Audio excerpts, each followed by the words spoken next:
Trump is facing calls to be impeached after he drew criticism with fiery messages.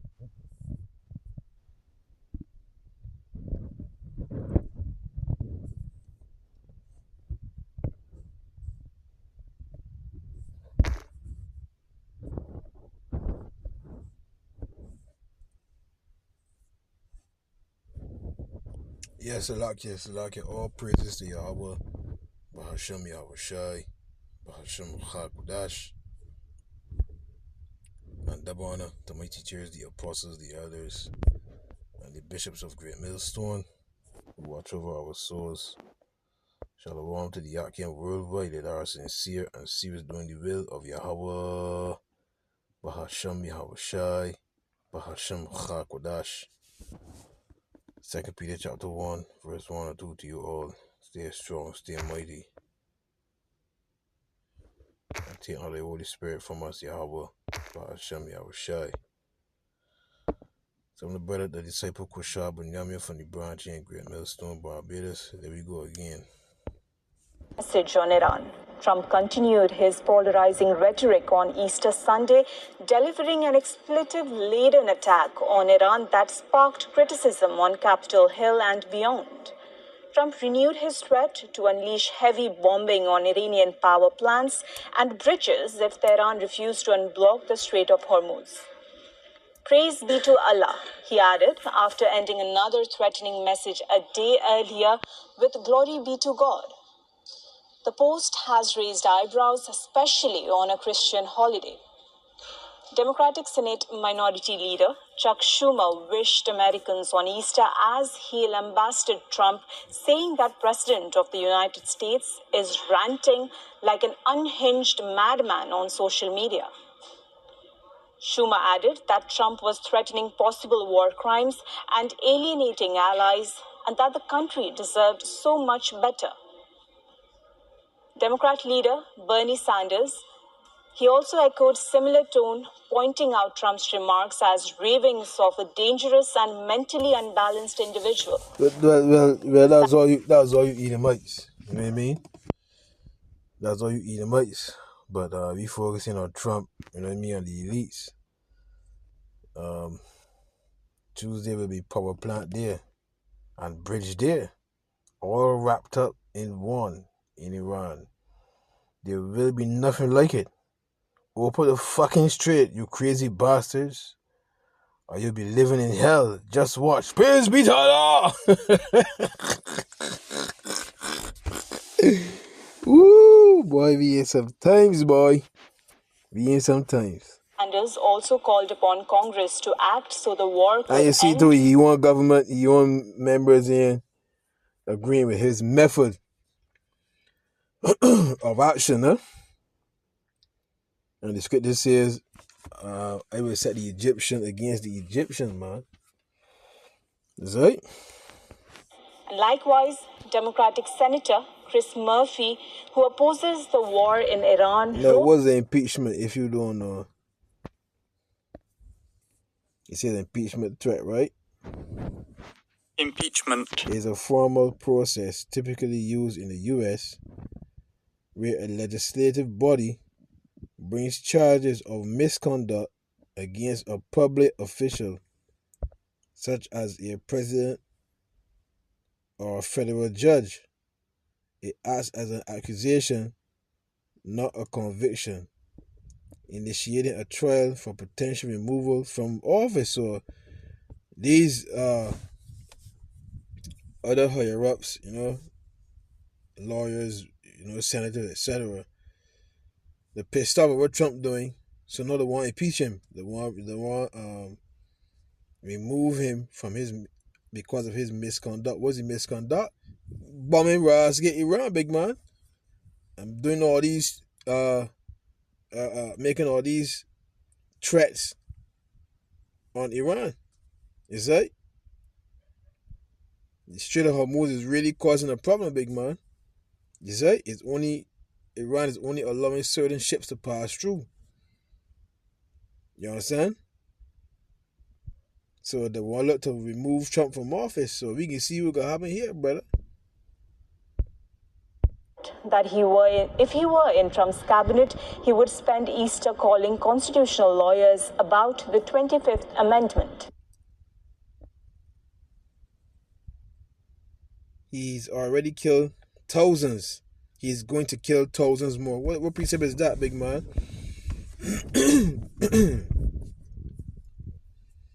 He's going to kill thousands more, man. Right?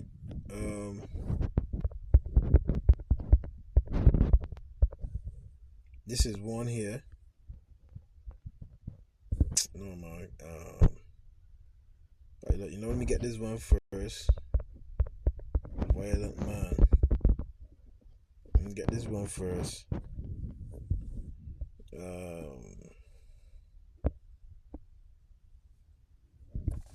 Psalms 140:1.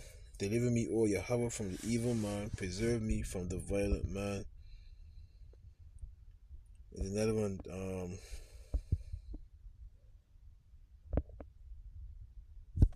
Proverbs 16:29. A violent man enticeth his neighbor and leadeth him into the way that is not good.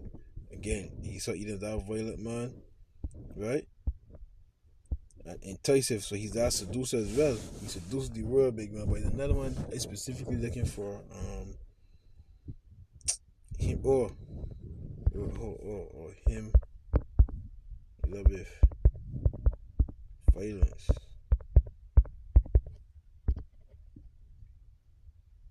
Psalms 11:5. The Lord Yahweh trieth the righteous, but the wicked and him that loveth violence, his soul hateth. So his man just say here, he's already killed thousands, he's going to kill thousands more. And the scripture says he is as death, which is Esau Edom. I cannot be satisfied, brother. Right? All he knows is blood, big man. Ezekiel 35 tells you that. Really, all this year is going to lead to the Great Reset. Because that's for these elites. That's the main agenda. The Great Reset. Because the world is over.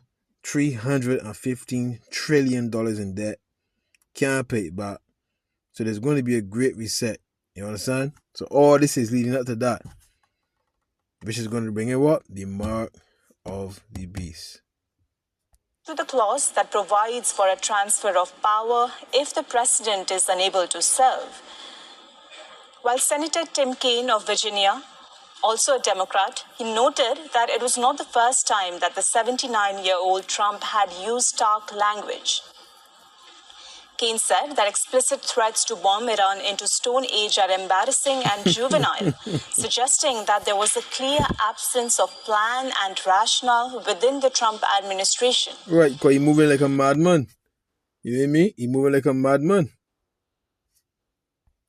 The criticism, however, was not limited to Trump's Democratic opponents. Marjorie Taylor Greene, the former Congresswoman, slammed his message, especially on Easter Sunday, saying the people needed to stop worshipping the president and intervene in Trump's madness. So what is the 25th Amendment?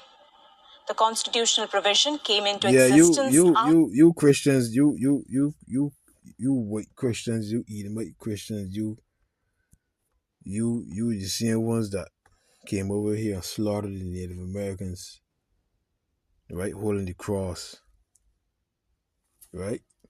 Taking out Bible passages, putting in your own interpretation, right?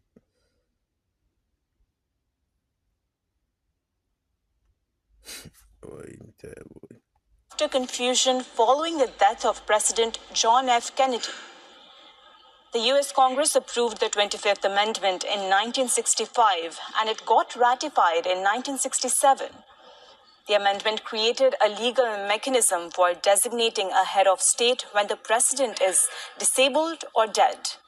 It formalizes the practice for the vice president to permanently take over, and it has never been used to permanently remove a sitting president, but has been voluntarily used by presidents to hand over temporary power to their seconds in command.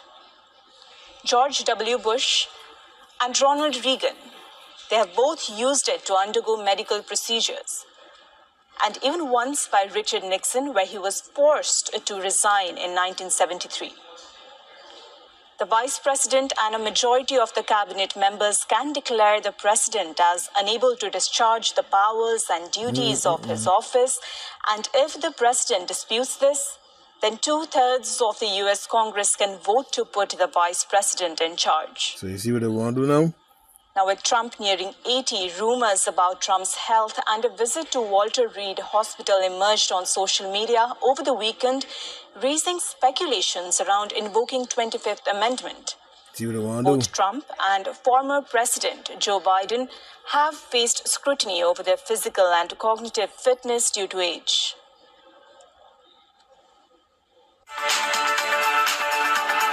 So that's what they want to do. They want to impeach Trump. Got Trump moving unstable. His recent posts about Iran. Over the Strait of Hormuz. If they don't make a deal and fast, I'm considering blowing everything up and taking over the oil. Just what they did with Venezuela, huh? But they didn't think they would get such a pushback from Iran. And then Russia joined too. Russia did sanction Chechens over there, big man. So Russia's, wait a minute. Where is it? The fucking thing is.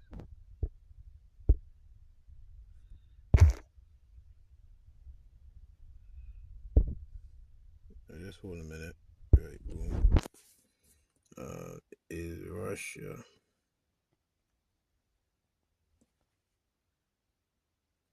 officially in this war?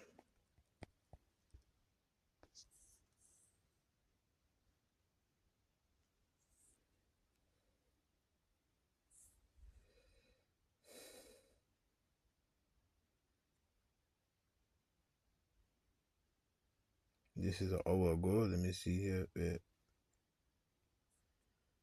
12 hours ago.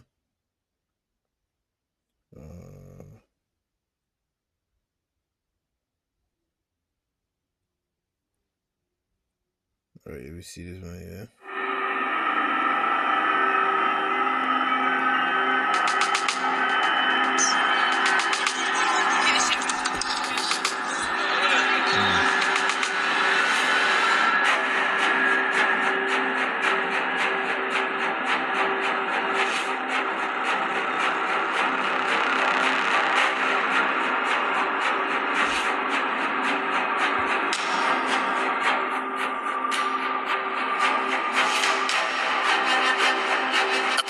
Nuclear flashpoint is unfolding in Iran. Russia has sounded the alarm after missile strikes hit the Bushehr nuclear power plant, warning the situation is nearing a dangerous threshold. Moscow has condemned what it calls US-Israeli attacks and confirmed the death of one of its personnel. Russia's foreign ministry, through spokesperson Maria Zakharova, says the world is being pushed toward a dangerous edge. Citing IAEA chief Rafael Grossi, Moscow warned that targeting nuclear facilities crosses a global red line and violates the Non-Proliferation Treaty and Iran's safeguards commitments. The worst can still be avoided, but to achieve this, strikes on nuclear facilities in Iran, including the Bushehr plant, must be stopped immediately. In effect, they have completely undermined their previous standing in the field of nuclear non-proliferation, as well as nuclear and physical security, demonstrating that they no longer recognize any norms or constraints. Calling the attacks unlawful and reckless, Russia says those responsible have stained their global reputation and shattered nuclear safety norms. Moscow is demanding an immediate halt, warning the worst is still preventable. But time is running out. On the ground, the crisis is escalating fast. Reuters reports Russia's Rosatom has evacuated 198 more staff. The IAEA confirms a worker has been killed by projectile fragments, while parts of the plant have been hit by shockwaves and debris. Rosatom chief Alexei Likhachov warns the situation is unfolding along a worst-case scenario, with updates sent directly to President Vladimir Putin.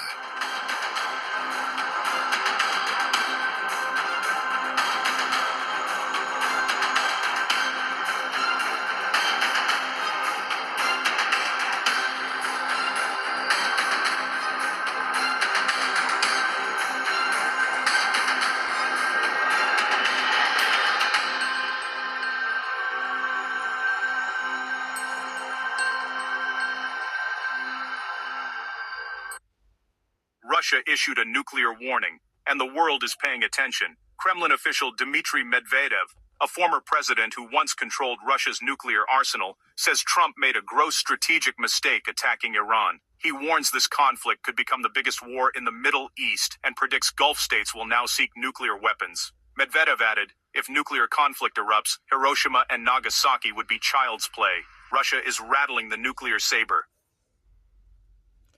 Beat your plowshares into swords, and your pruning hooks into spears. Let the weak say, I am strong. That's Joel 3:9. And Russia is a guard unto Iran, Pakistan. Yeah, was it there? Work and ensure their interests in this area. I will not go into details now, there are many of them, and we discussed all these details with the Israeli side and with the American side, and we also sent certain signals to our Iranian friends. In general, we can ensure Iran's interests in the field of nuclear energy. At the same time, we can take care of Israel's safety. In my opinion, there are such options.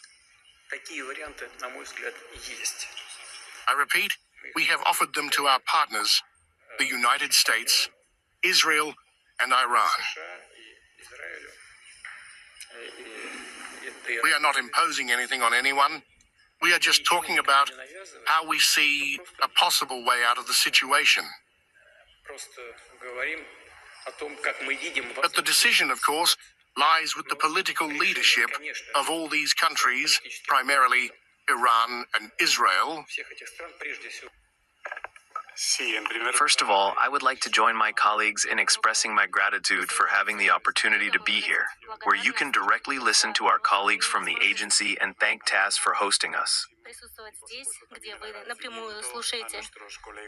As you know, in a few days the NATO summit will take place, and one of the topics they will discuss is that Europe is thinking about rearmament and plans to spend more on military spending. My question is very direct.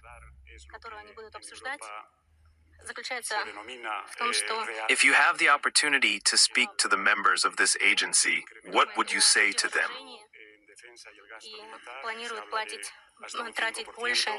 What is your message?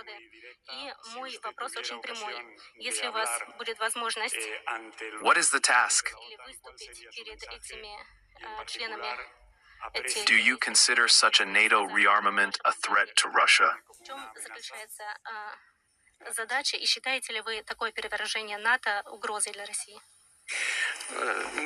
We do not consider any NATO rearmament a threat to the Russian Federation, because we are self-sufficient in terms of ensuring our security, and we are constantly improving our armed forces and our defense.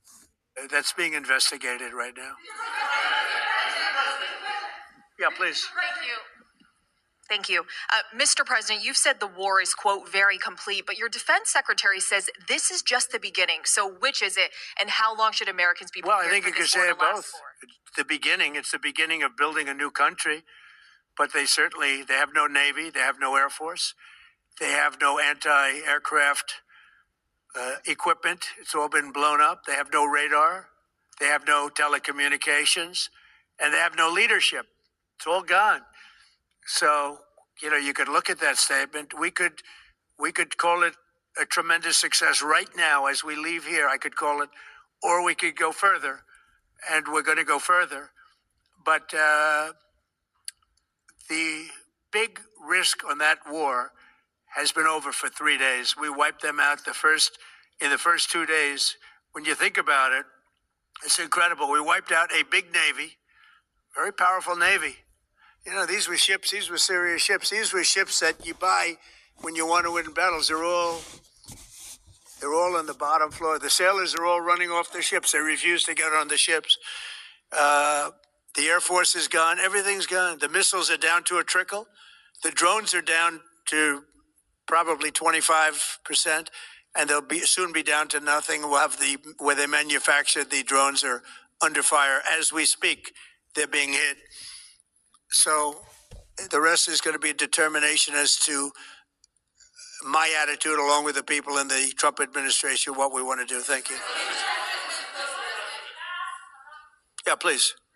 Can I ask you, you mentioned you were going to waive certain additional oil waivers or sanctions. Can you talk a little bit more about that and address in particular? Well, we're looking to keep the oil prices down. We went artificially up because of this excursion into a very positive thing. I mean, this was an excursion that a lot of people wouldn't have done.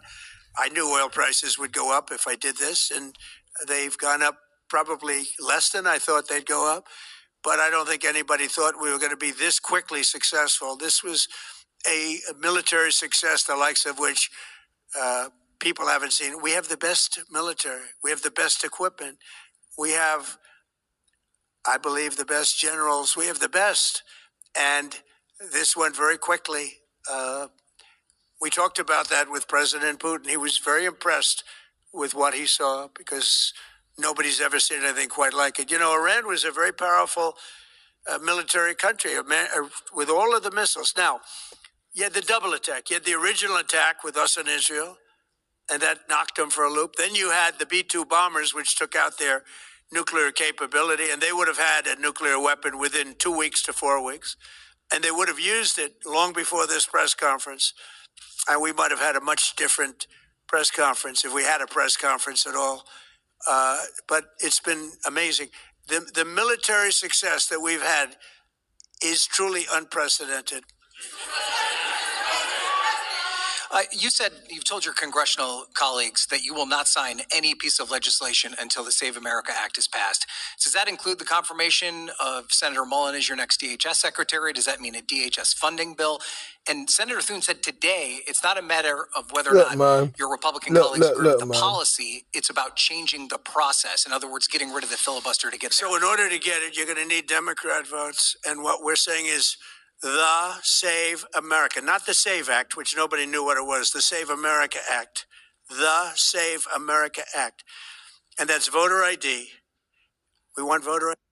Carries a fifth of the world's oil still closed, with no side willing to be the one that blinks first.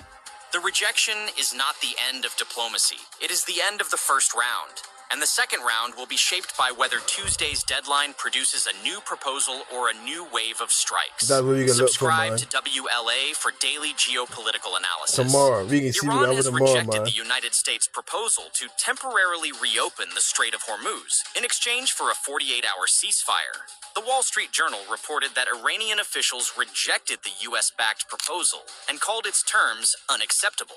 Tehran called the offer unacceptable. But if the Iranians was reading, they should have accept Trump terms, right? But just go to show that they ain't reading, big man. Trump is lying. Around the talks. Recent reporting indicates that Pakistan played a role in passing proposals between the sides, but the exact timeline of transmission and rejection is less cleanly settled in public reporting. The rejection was echoed by Iranian media and reported by major outlets, but the fuller diplomatic picture still depends heavily on mediated accounts and background sourcing. The Strait of Hormuz carries roughly 20% of the world's oil supply. Iran's disruption of traffic through the waterway has now stretched well beyond the opening days of the crisis. Public reporting describes a U.S.-backed proposal built around reopening Hormuz, curbing attacks, and broader constraints on Iran's missile and nuclear posture, though the full text of the plan has not been made public. The proposal also reportedly included sanctions relief as an incentive.